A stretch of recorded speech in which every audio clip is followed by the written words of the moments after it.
Eu havia começado uma série de reflexões em Filipenses, mas devido às programações que nós teremos no mês de abril, então eu vou parar essa exposição que fiz até o verso 7 e vou recomeçar no verso 9 até 11, a partir do mês de maio, se Deus assim permitir, porque nós teremos algumas escalas diferenciadas no mês de abril. Então, para não ficar com espaço muito grande entre o verso 9 e o verso 11, eu vou deixar para começar esses versos, então, no mês de maio, se Deus assim permitir. Hoje, eu quero compartilhar algo com os irmãos, daquilo que está escrito no Evangelho de Marcos, capítulo de número 14.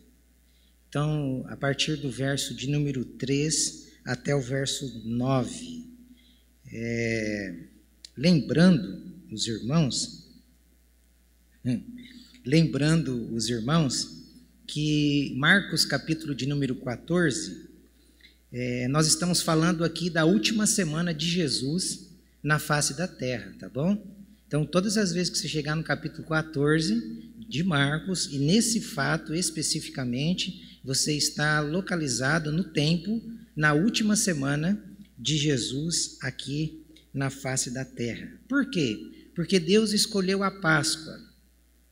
Foi a semana da Páscoa. Ele escolheu a Páscoa para punir o pecado na vida de seu filho Jesus. Ok?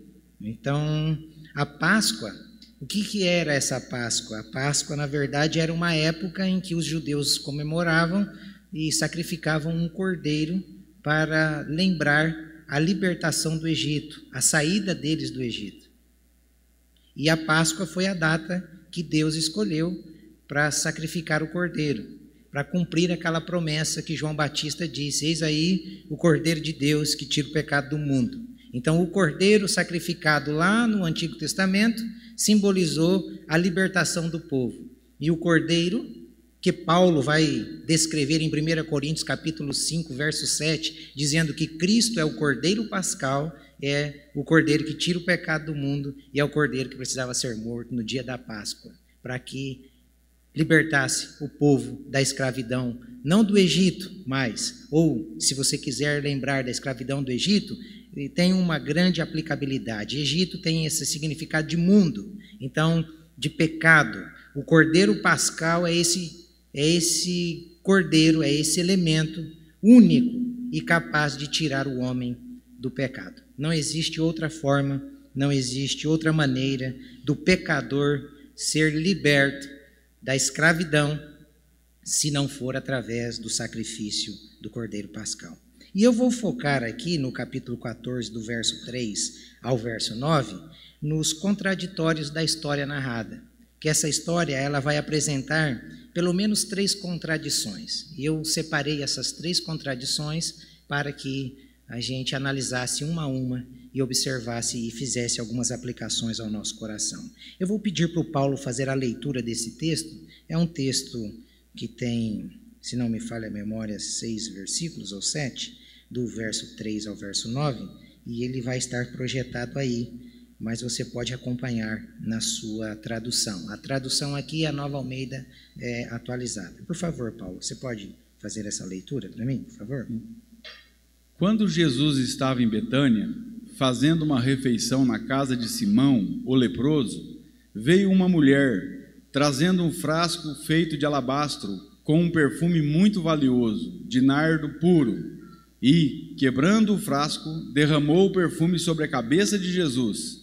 Alguns dos que estavam ali ficaram indignados e diziam entre si: para que este desperdício de perfume? Esse perfume poderia ter sido vendido por mais de 300 denários para ser dado aos pobres. E murmuravam contra ela. Mas Jesus disse: deixem a mulher em paz. Por que vocês a estão incomodando?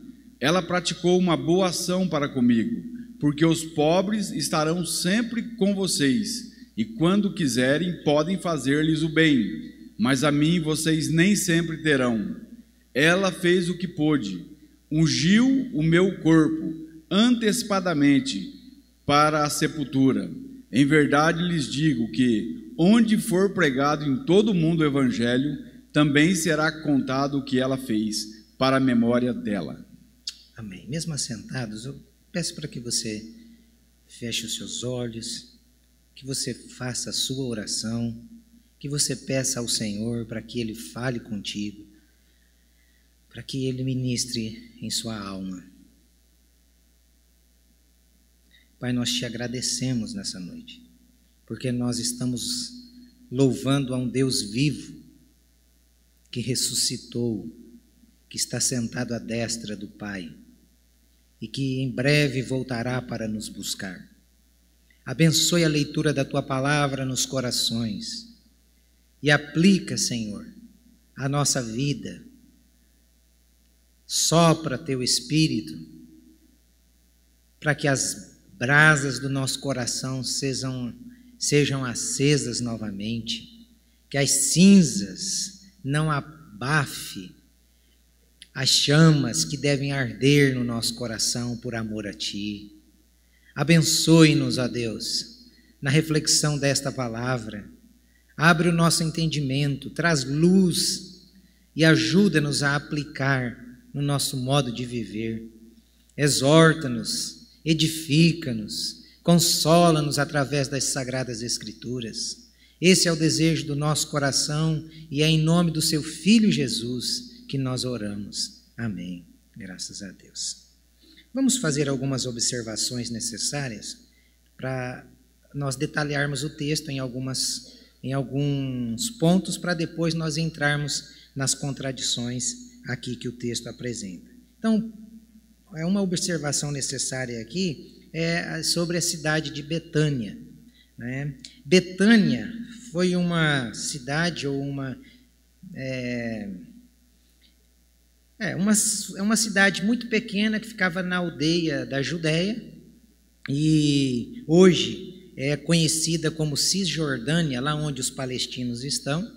Então era essa cidade Betânia, e o significado dela nada mais era do que casa ou lugar de figos verdes. Também era conhecida como casa de pobres.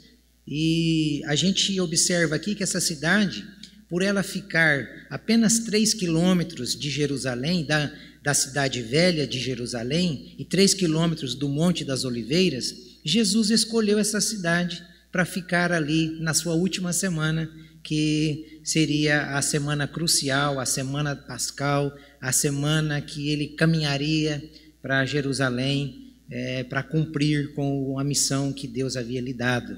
Então ele escolhe essa cidade que ainda hoje, né, há quase 2000 anos, existe ali essa casa, a casa de Marta, a casa de Maria, a casa de Simão. Há quase 2000 anos atrás, essas construções foram ali erguidas e elas estão até hoje. Muitos peregrinos ainda vão para conhecer esse lugar onde Jesus ficou, principalmente na família dos amigos de Jesus, né? Que eram Marta, Maria e Lázaro.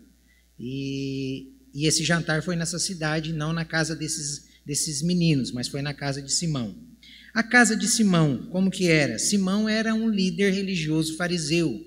E vocês podem perceber que ele tem o apelido de Simão, o leproso. Por quê? Alguns comentaristas dizem que ele havia tido lepra e havia sido curado, por isso que ele tinha esse apelido, Simão, o leproso. Jesus é maravilhoso, né? E esse homem foi curado de lepra. E a gente percebe que, por Jesus estar ali na cidade de Betânia, a sua última semana, Simão oferece um jantar. Simão traz Jesus na sua casa naquela última semana, aproveitando que Jesus estava ali, e ele faz esse jantar para que pudesse ali receber o mestre. Aparentemente, quando a gente lê o texto, a gente percebe isso, né? Mas aconteceu nesse jantar um fato inesperado. Aparece uma mulher, como foi demonstrado no texto, que não fora convidada. Ela parece de sapo. Parece que quer comer. Na verdade, ela não quer comer, ela quer ir fazer outra coisa. Ela era diferente dos evangélicos de hoje, né? Que o evangélico, se você fizer uma festa e tiver comida, aparece gente de todo lado. Ela não foi lá para comer. Ela não foi lá para comer, não. Ela foi lá para fazer outra coisa. O pessoal todo estava ali por causa da barriga. Ela estava por causa do coração. A contradição já começa aí. Então, você vai percebendo algumas coisas no texto que é interessante. E, nesse jantar, ela faz uma proeza. Ela vai ali, quebra um frasco de alabastro. Esse frasco de alabastro era um tipo de um jarro de mármore. O alabastro era isso, era um pó de mármore, que eles faziam uns jarros bicudo. E aí, quando a pessoa colocava dentro desses jarros, provavelmente elas colocavam sempre óleo ou perfumes, essas essências caríssimas. E esse vaso era importado, e esse perfume também vinha lá do Himalaia, de umas raízes do Himalaia. Então, era um perfume caríssimo. A gente, quando quer comprar um perfume, a gente vai ali no Paraguai, né? Importa dali do Paraguai. Esse perfume vinha do Himalaia para essa mulher aí. Agora você imagina o valor. Aí até acontece um fato que deixa o pessoal louco.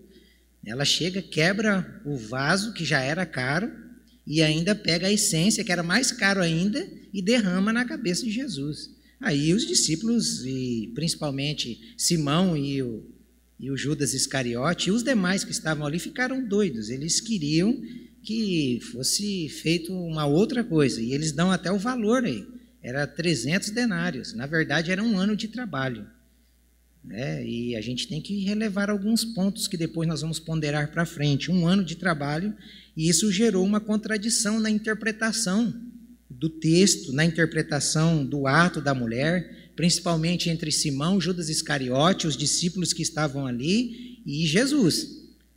Então tinha o grupo da interpretação religiosa e tinha Jesus, que era o que estava interpretando aquele ato de uma outra maneira, e a contradição se dá aí, nas interpretações, nas intenções e nas interpretações, a gente percebe isso muito bem, e a gente percebe que há uma discrepância muito grande na própria história narrada. Fala-se do nome do homem da casa, mas não fala-se no nome da mulher. Mas quando você liga os evangelhos, você vai perceber que essa mulher era Maria Madalena, que havia sido prostituta também, foi transformada pelo poder, e era a irmã de Lázaro, que havia sido ressuscitada, que João vai mencionar lá no capítulo 12 do seu evangelho. Então, você percebe essas contradições na história. E é bom a gente conhecer um pouco do pano de fundo para a gente dar sequência. E aí Jesus faz algumas orientações, né? Aparentemente, quando você olha para as orientações de Jesus, parecem escandalosas. Jesus diz, olha, os pobres vocês têm sempre com vocês. Eu nem sempre vou estar com vocês. Mas ele não disse que estaria conosco sempre? Mas não de corpo presente. Ele estava fazendo um apontamento do que estava prestes a acontecer, a sua última semana. Então, Jesus está dando algumas orientações, dizendo, nas entrelinhas, né? Olha, eu vou descer para Jerusalém, vou ser preso, vou ser castigado, vão me matar, eu vou ressuscitar, eu vou ser assunto aos céus, e eu não vou estar mais com vocês de corpo presente. Era isso que ele estava dizendo. E aí Jesus faz uma orientação que é um checkmate. Ele diz, olha, o que essa mulher fez, a interpretação de vocês é insignificante ao ato dessa mulher.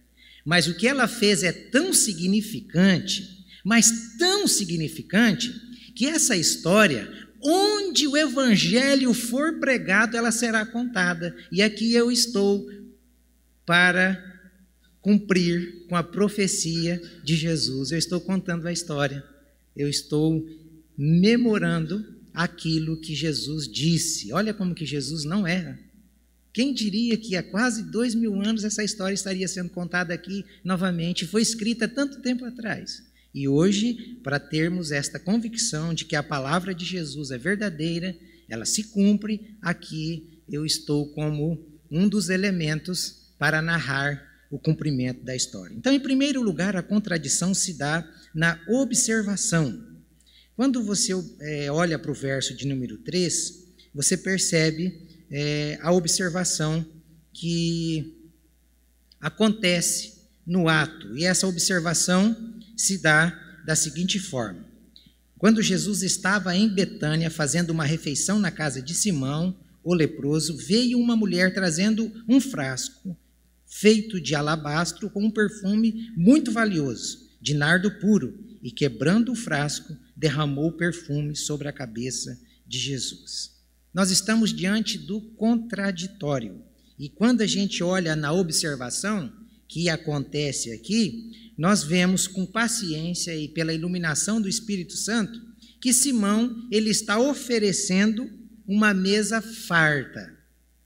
Quando você olha para a mesa de Simão, aparentemente, ela não era mais preciosa, mais necessária, mais essencial no momento do que o perfume? O perfume eles só foram descobrir a sua importância depois que sentiram o cheiro. Deve ser muito cheiroso esse negócio. Deve ser muito cheiroso. Então você percebe que o Simão ele está ali oferecendo, e é o que me fez lembrar das duas ofertas, né? Quando Simão ele oferece esse banquete, aparentemente a mesa era muito mais bela do que aquele jarro de mármore chegando. Me fez lembrar das duas ofertas do Antigo Testamento. Caim e Abel. Simão está oferecendo para aquele homem chamado Jesus, o nosso Senhor, o nosso Salvador, uma mesa, o fruto do seu trabalho. O fruto das suas boas obras, o fruto do seu labor diário, o fruto do seu trabalho. Ele está querendo matar a fome de Jesus. E a gente não pode se esquecer que Jesus disse que nem só de pão viverá o homem. E aí chega uma mulher e traz uma oferta parecendo a oferta de Caim, parecendo a oferta de Abel. Uma oferta sacrificial, uma oferta que lhe custou muito, que lhe custou praticamente 1 ano de trabalho à vida. Você percebe que ela oferece o que ela não consegue produzir. Abel, ele ofereceu a Deus o que ele não conseguia produzir. Ele conseguia produzir uma ovelha? Ele não conseguia. Ele não conseguia produzir a vida. Aquela mulher não conseguia produzir o que ela está oferecendo. Era algo de especialista. Era algo que realmente custou a vida dela. Não foi fácil, não. Pensa bem, você 1 ano trabalhando sem gastar nada. E aí você pega aquilo e compra algo e vai e dá e sacrifica. Só amor faz isso. Só amor faz isso. Você não sacrifica se você não amar. E é o que ela está fazendo aqui. Então a gente percebe nessas observações, a gente já percebe e aponta as contradições que acontecem. Primeiro, a primeira contradição é a religiosidade de Simão. O que Simão está fazendo? Simão ele oferece um jantar e nesse jantar ele não está entendendo nada do que está prestes a acontecer, gente. Esse é o símbolo da religiosidade. A religiosidade tem esse negócio. A religiosidade tem o poder de nos cegar. Ele não está percebendo que aquele homem que estava ali na casa dele estava ali pela última vez e na última semana de vida, que aquele homem seria preso, que aquele homem seria castigado, que aquele homem seria morto naquela semana. Ele não está percebendo isso. Porque Cristo era esse cordeiro que seria punido pelo pecado daqueles que haveriam de crer nele. E a gente percebe que a religiosidade, ela nos endurece. Ela nos torna cegos, insensíveis. E quando você percebe aqui no texto, ele não está reconhecendo quem de fato é Jesus e o que Jesus veio fazer. Não, ele não está reconhecendo nada disso. Nada disso. Eu, desde pequenininho, fui ensinado na religião dos meus pais de que existiam vários caminhos para chegar-se a Deus e de que existiam vários intermediadores para pedir as coisas a Deus. Até o dia que eu li 1 Timóteo, nas Sagradas Escrituras, capítulo 2, verso 5, dizendo que há um só mediador entre Deus e os homens, Cristo Jesus, pelo qual devemos ser salvos. E esta mulher, não é, ela está contrariando, ela está mostrando, né, que nela havia uma espiritualidade e não havia uma religiosidade.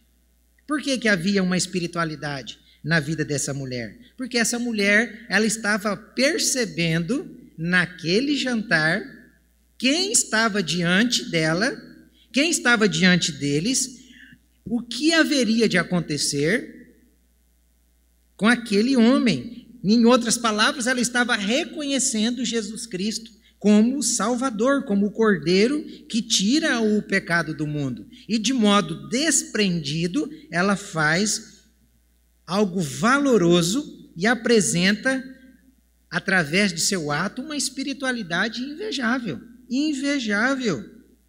Porque ela mostrou, nesse ato, o que Jesus significava para ela.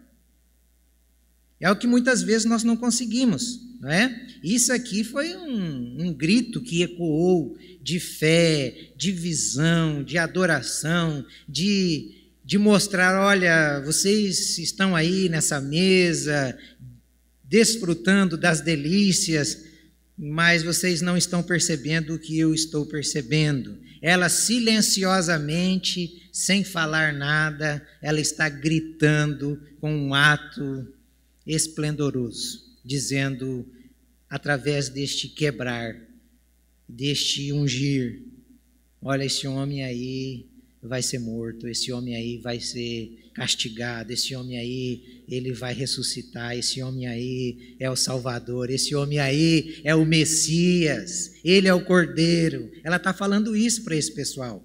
Ela está dizendo, ele é a única possibilidade, ele é a única saída para nós pecadores. Não existe outra porta, não existe outro caminho, não existe outra interpretação. A interpretação é essa: ele veio para tirar o pecado daquele que nele crê. É para isso que ele veio. Então, quais têm sido as nossas observações? Elas têm sido, algumas observações que fazemos, elas têm sido religiosas ou espirituais? Estas devem ser as nossas aplicações. Normalmente, todo religioso, ele se aplica na literalidade da letra da lei, ele se aplica nos dogmas de sua religião. Para ele, o que é mais importante é a sua igreja tijolo do que Cristo. Todo religioso é assim. No dia que você e eu, no dia que nós estivermos defendendo a nossa denominação, em vez do evangelho, olha, é melhor a gente derrubar tudo, é melhor a gente desconstruir tudo, porque aí nós nos tornamos um religioso. Você pode ver que o religioso, ele diz assim, eu nasci na religião dos meus pais, vou morrer na religião dos meus pais. Nós não precisamos de dogmas, nós não precisamos de religião, nós precisamos de Cristo. Então, todo religioso, ele tem essa tendência de se apegar no que é concreto, no que é lógico, no que é estrutural. Ele dá mais valor, como eu disse, na denominação do que no próprio evangelho. E nós não podemos ser assim, não é? E hoje Deus está nos chamando para essa espiritualidade. Deus está nos chamando porque Ele quer abrir os nossos olhos espirituais. Isso me fez lembrar de Eliseu, quando está sendo atacado pelo exército do rei da Síria, e Geazi, se não me falha a memória, é 2 Reis capítulo 6, Geazi vem correndo, dizendo, Eliseu, Eliseu, homem de Deus, olha, o exército da Síria está chegando, e eles vão destruir-nos. Eliseu disse, calma, meu filho, calma, você está com o olhar da religião, deixa eu orar, vem aqui.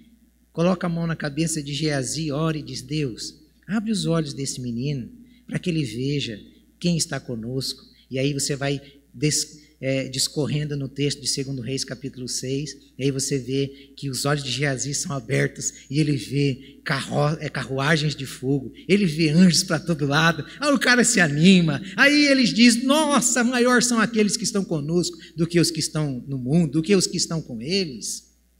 A gente precisa ter esse encanto, a gente precisa abrir os olhos, nós precisamos entender de uma vez por todas que se nós estamos com Cristo e em Cristo, Deus está conosco, e maior é aquele que está conosco do que os que estão no mundo. Nós temos que ter esse entendimento, porque quando nós temos esse entendimento, a gente vai ter a plena convicção de que o nosso barco nunca afundará, porque quem está conosco é aquele que é especialista em dizer psiu para a tempestade, dizer psiu para o mar, dizer psiu para o vento, e tudo se acalma, para que o plano dele, o propósito dele, a vontade dele seja feita e seja concretizada na nossa vida. Em segundo lugar, a contradição se dá no interesse. Então, em primeiro lugar, se dá na observação. Então, os religiosos, eles observaram o ato da mulher de uma forma, a mulher reage de outra forma, ela reconhece Jesus, o que eles não reconheceram, e Jesus está ali demonstrando que ele está do lado da pessoa mais fraca, da pessoa que está fazendo o que realmente deveria fazer. E, em segundo lugar, acontece a contradição no interesse, verso 4 e verso 5. Alguns dos que estavam ali ficaram indignados e diziam entre si, para que este desperdício de perfume, olha, parece uma coisa boa, é uma coisa certa, não é? Rapaz, este perfume poderia ser vendido por 300 denários para ser dado aos pobres. E murmuravam com ela. Não parece que esse pessoal estava certo? Olha que argumento plausível, gente. Você nunca se pegou fazendo uma crítica dessa, não? Nunca se pegou? Principalmente quando você olha para a igreja e instituição. Organização. Nunca se pegou? Quando você olha para o seu irmão e você vê seu irmão fazer algumas coisas que você diz, nossa, mas que é isso? Nunca se pegou? Então aparentemente a gente olha aqui, Simão e os discípulos, em especial, claro, o Judas Iscariote, eles estavam certos. Os pobres deviam ser ajudados. Coisa boa é a gente fazer para os pobres. Não parece que está certo? Porque o pobre é visível, é palpável, é algo que a gente está fazendo. Nós estamos produzindo. Na interpretação religiosa, a fé que agrada a Deus é a fé da boa obra. A boa obra é que faz a gente se sentir merecedor de alguma coisa. Esses dias eu conversando com o Paulo dizendo que uma pessoa dentro de uma igreja com uma função, né? Se não me engano, de presbítero, dizendo que a salvação é por merecimento, tem que fazer por merecer. Não dá para se assustar com uma coisa dessa? É um Simão da vida, ele é um tremendo religioso. Aí quando você vai percebendo que há uma contradição de interesse aqui apresentada no texto, entre a mulher, Simão, em especial o Judas Iscariote, que era o tesoureiro. Se você for em João, você vai ver isso, que ele queria que vendesse, porque ele era o tesoureiro e ele, na bolsa, o texto vai dizer que ele roubava na bolsa. Ainda bem que nós temos um tesoureiro que não rouba, graças a Deus. Mas esse daqui, o bicho era religioso e ele mandava a mão. E aí você percebe que há uma contradição. Jesus vai apoiar a mulher. Jesus vai defender a mulher. O interesse da mulher era muito mais puro, era muito mais nobre, era muito mais santo do que as intenções caridosas da religião. Do que as intenções das boas obras. Então, atente-se aqui para a contradição de interesse. Simão e os discípulos. Convidou Jesus, está ali Jesus, os seus amigos, e diante de algo palpável. O que eles estão mais desejosos? Simão, quando ele dá aquele jantar, olha para a intenção desse homem. Ele dá esse jantar para quê? Só porque ele queria deixar Jesus alegre, satisfeito? Certamente não. A intenção dele era, olha, pense numa cidadezinha pacata, uma cidadezinha insignificante. Você receber Jesus. O que queriam dizer? Simão ofereceu um jantar. Jesus está na casa de Simão. Simão estava se sentindo. Com certeza. O interesse do religioso é sempre esse. É de se sentir. E aí os discípulos ainda juntos ali, movidos pelo Judas, que queria esse dinheiro lá dentro da bolsa para ele roubar, porque ele está dizendo que ele queria dar uma ajuda para os pobres, mas era que o pobre era o pobre da esposa dele, o pobre do filho dele, o pobre da sogra dele, a pobre da família dele. Estava querendo roubar para ajudar os pobres. Mas que pobre? Aí você percebe que a intenção dos religiosos sempre é fazer aquilo que é fácil, aquilo que é visível, aquilo que é imediato, e nada melhor do que fazer caridade com o que é dos outros.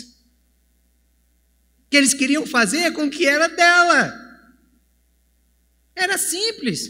Por que Simão, ao invés de estar apoiando isso na casa dele, ao invés dele ter feito aquele jantar, ele não pegou aí aquele dinheiro então, né?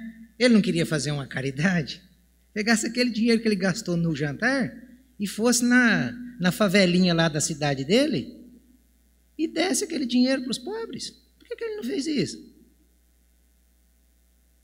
Por que o Judas está estimulando que aquele dinheiro fosse para ali? Por que ele não deu do dele? Vocês já perceberam que nós fazemos críticas das caridades que não são feitas, mas do dinheiro dos outros? E nunca do nosso? Já perceberam isso ou não? A gente às vezes não olha para essa história e não se coloca nela, né? Mas nós temos a tendência, porque a religiosidade está dentro de nós. Por isso que Jesus criticava os fariseus, porque eles faziam e ficavam anunciando. E Jesus diz, olha, quando se fizer com a mão direita, a esquerda não precisa ficar sabendo. Não precisa. É bravo, né? Então, dá do que é dos outros é fácil. Coloca a mão na sua carteira e, em vez de comprar o carro, a moto, mexer na estrutura da casa, fazer isso, fazer aquilo, é simples, é fácil. Não vou fazer isso não. Deus se agrada disso. Se você fizer isso, Deus vai bater palma.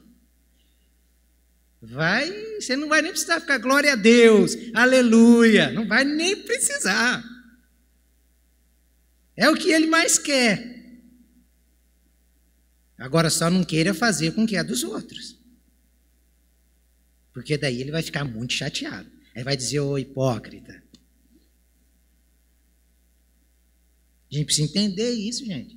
Precisa entender, né? Hoje é uma mensagem assim que abre os nossos olhos. E a gente percebe que, né, o Simão e os discípulos tinham essa visão do palpável, do visível, do imediato, do Jesus está aqui na nossa casa, Jesus veio aqui. Eles queriam era isso, mais nada.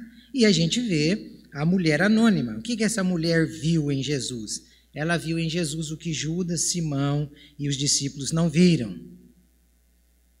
O que ela está fazendo não estava na liturgia. O que ela está fazendo não está na teologia. O que essa mulher está fazendo é algo além da esfera humana.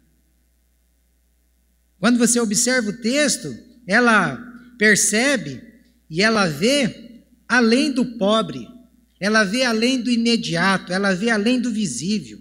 Ela viu e ela experimentou as grandes transformações que lhe aconteceram por ela ter experimentado Cristo em sua vida. E é bem isso, né, que os comentaristas vão dizer, que essa mulher ela vai aparecer pelo menos mais 3 vezes nos evangelhos. E vocês notem como ela vai aparecer nas Escrituras pelas 3 vezes. Todas as 3 vezes, ela está de joelho ou ela está sempre aos pés de Jesus. Quando você vai para Lucas capítulo 10, verso 39, ela está aos pés de Jesus para aprender. É essa mesma mulher. Quando você vai para João 11, 32 e 33, que é o momento em que Jesus recebe a notícia e ele vai para ressuscitar Lázaro, seu irmão, ela está aos pés de Jesus para chorar. Então, primeiro ela está aos pés de Jesus para aprender, ela está aos pés de Jesus para chorar. E quando você vai para João capítulo 12, verso 1 a 3, ela está aos pés de Jesus para agradecer, porque o seu irmão ressuscitou. Ela está aos pés de Jesus para agradecer, porque ela teve significantes mudanças e transformações em sua vida. Essa é a diferença da espiritualidade para a religiosidade. E quais têm sido os nossos interesses quando nós procuramos Jesus? Nós procuramos Jesus para quê? Para quê? Hoje a gente percebe nesse mundo religioso, algumas pessoas de fama, quando eles vão perdendo a fama lá, principalmente cantores, né? Aí eles dizem que se convertem e vêm para o evangelho. A primeira coisa que eles fazem é gravar CD. Eles mudam, na verdade, de público, para sentir as mesmas emoções, as mesmas coisas que sentiam lá no outro público. A gente deve tomar cuidado com essas coisas, né? Outros vêm para Jesus e eles querem continuar fazendo as boas obras, mas com o dinheiro dos outros. Com o dele não, mas com o dos outros. A gente tem que tomar cuidado com essas coisas, né? Os pobres querem ser e precisam ser ajudados. Não estou isentando aqui, eu estou colocando responsabilidades individuais. Eles estão sempre ao nosso lado, sempre tem um do nosso lado precisando de alguma coisa. E nós podemos fazer espontaneamente, sem transferir a responsabilidade. Nós podemos fazer individualmente. O interesse dessa mulher foi apenas agradecer a Deus pelas transformações que haviam acontecido na vida dela, pelas verdades ensinadas pelo seu mestre Jesus Cristo. Isso me fez lembrar da fala do monge em Os Irmãos Karamazov de Dostoiévski. Esse monge, num certo momento do livro, ele vai dizer que Cristo é a única verdade e não existe verdade maior do que Cristo. Mas se um dia alguém lhe provar que existe uma verdade maior do que Cristo, ele deixa essa verdade e ele fica com Cristo. Porque Cristo, quem experimenta, sabe que não tem outra coisa mais importante, mais real, mais verdadeira do que Cristo. Então, quem experimenta as transformações de Cristo, não troca Cristo por nada nessa vida. Essa é a grande sacada do texto. Essa mulher experimentou Cristo. Você pode perceber que nem os discípulos tinham experimentado Cristo como essa mulher. Porque dos 12, um trai, um nega, o outro era incrédulo. E depois da ressurreição é que o negócio vai acontecer. Depois da ressurreição é que esses meninos vão ter algumas experiências mais profundas. Então, essas verdades a gente não pode, de maneira nenhuma, esconder do texto. Em terceiro e último lugar, a contradição se dá na conduta, versos 6 e verso 7. Mas Jesus disse: deixem a mulher em paz. Ai, que coisa linda! Deixem a mulher em paz. Por que vocês estão incomodando? Ela praticou uma boa ação para comigo, porque os pobres estarão sempre com vocês, e quando quiserem pode fazer-lhes o bem, mas a mim vocês nem sempre terão. O que é conduta? Conduta é a maneira de se portar, é o modo de agir, é o modo que nós reagimos. Conduta nada mais é do que o jeito que a gente anda. E aí você percebe aqui, não é, nessa história, que as contradições se deram, como já vimos, em primeiro lugar, na observação, no interesse e na conduta. Agora, os dois grupos vão se contradizer na conduta de que modo? O primeiro grupo, eles vão centralizar as suas ações, o seu modo de agir, nos outros. Sabe aquele tipo de gente que se preocupa com os outros? Esse grupo aqui, ó. Judas Iscariote, Simão, os religiosos. O que eles estavam focalizando? Estavam focalizando a vida deles, a fé deles, em boas obras. Isto bastava para eles se sentirem bem consigo mesmo e com as pessoas. Não é? O caridoso que não faz como Jesus ensinou, o caridoso que faz e anuncia do telhado, ele faz para se sentir bem, para os outros dizerem: olha como aquela pessoa é. Agora, o espiritual, não. Ele faz secretamente, para ninguém descobrir, ele faz sem alarde, porque ele sabe que a recompensa dele, quem vai dar é o Senhor. Agora, aqueles que fazem já estão recebendo aqui. Jesus é que disse isso. Vocês já estão recebendo as honras de vocês. Aí, pessoal,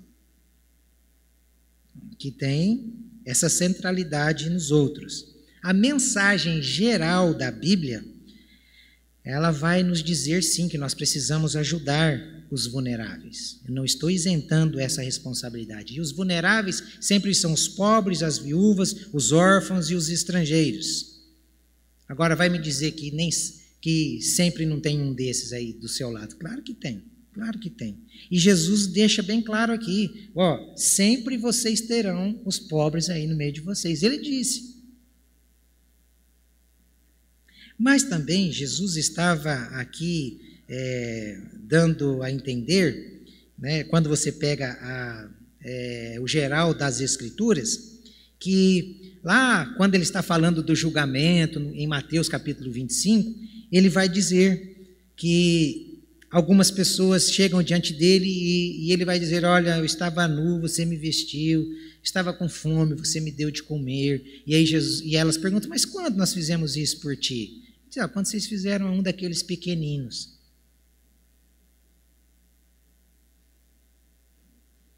Isso é interessante, porque nós devemos fazer aos vulneráveis, esses pobres, esses órfãos, essas viúvas, como se nós estivéssemos fazendo para Jesus. Vocês notaram que as pessoas que fizeram, elas chegam diante de Jesus e elas não sabiam que haviam feito para Jesus? Quer dizer que no momento em que elas estavam fazendo para aquelas pessoas vulneráveis, o coração delas não estava fazendo pela obrigação da religiosidade, mas era com a devoção, com a adoração, era como se elas estivessem fazendo para o próprio Jesus. Por isso que Jesus as reconhece dizendo: olha, quando vocês fizeram a um desses pequeninos, vocês estavam fazendo a mim, porque a motivação delas era como se fosse para Deus. Por isso que Paulo diz: olha, tudo que vier às tuas mãos, fazei-o não como para homens, mas para o Senhor. Então é a motivação do coração que vale, não é? Eles fizeram não para ser vistos, não para serem aplaudidos.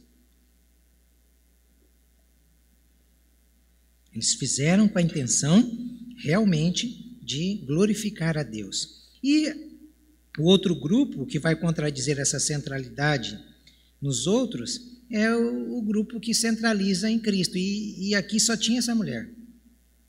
Só ela, sozinha, centralizando tudo em Cristo. Essa mulher está mostrando quem de fato era o centro da vida dela. Quem era o centro da vida dela? Cristo. E por ser Cristo, ela não estava preocupada com os outros, o que os outros iam pensar, o que os outros iam dizer. Por isso que ela faz o que faz. Ela toma essa atitude justamente porque ela quis honrar Jesus no meio daquele monte de homem e dentro da casa de um oficial da religião, que não estava honrando Jesus como ele precisava, ou como ele precisava não, como é devido à honra. Ele não precisa, ele é. E nós temos a oportunidade de participar desses momentos. Então, agora imagine, sabe-se lá o sacrifício que essa mulher fez para fazer esse ato aqui. Como eu disse no início, gente, é um ano de trabalho. Um ano de trabalho. E essa mulher deixa um ano de sua vida ali aos pés do Senhor Jesus. Aí Jesus não teve outra reação a não ser olhar para aquele bando de religioso e dizer assim: deixem ela em paz. Que expressão forte! Deixem ela em paz. Religioso tira a paz da gente, sabia? Rapaz, ô raça para tirar a paz da gente. Fala que é evangélico. Ó, você quer ver? Contrata um evangélico para fazer um serviço ou para prestar um serviço para você. Se ele não for nascido de novo, você contratou alguém para te dar uma dor de cabeça, mas vai tirar a sua paz, vai roubar o seu sono. Eu me lembro de uma pessoa que era amiga, conhecida, ele contratou uns pedreiros evangélicos. Rapaz, vou dizer um negócio, deu um infarto, o cara morreu. Os pedreiros mataram ele de infarto. E era tudo evangélico. Devia estar tudo na casa do Simão jantando. Eu, sinceramente, quando eu vou fazer algum negócio, o cara diz que é evangélico, eu digo: rapaz, vamos deixar quieto esse negócio? Vamos deixar quieto, porque isso aí vai dar problema lá na frente. É triste isso, hein? E aí você percebe aqui, não é, que Jesus vai elogiar essa mulher. Ele vai dizer: ela está fazendo uma boa ação, vocês é que não estão entendendo nada. Vocês estão cegos? Como que vocês vão entender o que ela está fazendo? Os olhos espirituais dela estão abertos, ela está vendo o que vocês não viram. Se tem alguém aqui que precisa sair daqui em paz, é essa mulher. Deixem ela em paz, por favor. E aí vem a expressão final do texto, que aqui a gente conclui, que é o verso 8. Quando Jesus disse: ela fez o que pôde. Essa expressão aqui, para mim, é a chave hermenêutica do texto. Toda a interpretação do contraditório tem que partir daqui. Ela fez o que pôde. O que ela pôde? Em primeiro lugar, ela pôde fazer, foi passar uma mensagem. Qual a mensagem que ela passou? Jesus é o Cristo de Deus, Jesus é o Cordeiro de Deus, Jesus, ele é o homem que veio para tirar o pecado do mundo. Esse aí, ele vai morrer, ele vai ressuscitar. Como que ela passou essa mensagem? É simples. Aquele ato de ungir, quando você liga esse ato com aquilo que as mulheres foram fazer no domingo de manhã, o que as mulheres foram fazer no domingo de manhã? Quando Jesus estava no túmulo, elas foram pensando que Jesus estava no túmulo, elas foram ungir Jesus. Aquele ato de ungir era o ato de demonstrar que era algo feito para aqueles que morrem. E ela estava antecipando, ela estava anunciando, ela estava vendo o que os religiosos não viram. Ele vai morrer. E talvez até seja por isso que quando as mulheres chegaram para ungí-lo, ele já não estava mais, porque ele já tinha sido ungido antes. O fato foi antecipado. A mensagem foi anunciada, a pregação foi ecoada. Ela estava mostrando que aquele homem estava caminhando para Jerusalém pela última vez, não mais para viver, mas para morrer naquela cidade. que mais que ela pôde fazer? Ela pôde quebrar todas as barreiras possíveis. Olha, realmente as mulheres daquela época não podiam fazer muita coisa, não. Até tinha uma coisa boa aqui naquela época. Uma mulher, só para vocês terem a noção da dificuldade que era. Ela entrou muda e saiu calada. Uma mulher, para ela falar em casa, era uma coisa até boa. Só podia falar se o marido deixasse. Olha que coisa boa. Quebraram esse princípio aí, não sei porquê. Então era um negócio difícil. Agora, olha o sacrifício dessa mulher, gente. Para falar em público, se em casa era assim, ela só podia falar em público se um homem que estivesse na roda permitisse. Por isso que ela entra muda e sai calada. E você vê que a gente não precisa falar muita coisa para pregar uma mensagem. O que ela pregou com a boca fechada, só em seus atos, foi tão eficaz que a história está sendo reproduzida até hoje. Então, olha só, outra coisa difícil, a mulher naquela época não tinha emprego. Não tinha. Ela conseguiu esse dinheiro aí, talvez, no sacrifício, né? Como alguns dizem que ela era prostituta. Foi com muito sofrimento. Muito sofrimento. Mas as transformações fizeram dela uma pessoa totalmente diferenciada. Instrução, mulher não tinha. Era considerado um objeto. Então, hoje, o que é que nós podemos fazer? A gente se engana e vem para a igreja achando que a gente pode fazer muita coisa. Não, nós não podemos fazer nada, não. Nem a nossa vida a gente consegue controlar direito. Nem o controle da nossa vida nós temos. Não é? Não, porque nós não somos donos da nossa vida. Então, a única coisa que nós podemos fazer é ser gratos a Deus e crer no sacrifício de Jesus. Foi isso que ela pôde fazer. E foi isso que ela fez. E a mensagem é essa.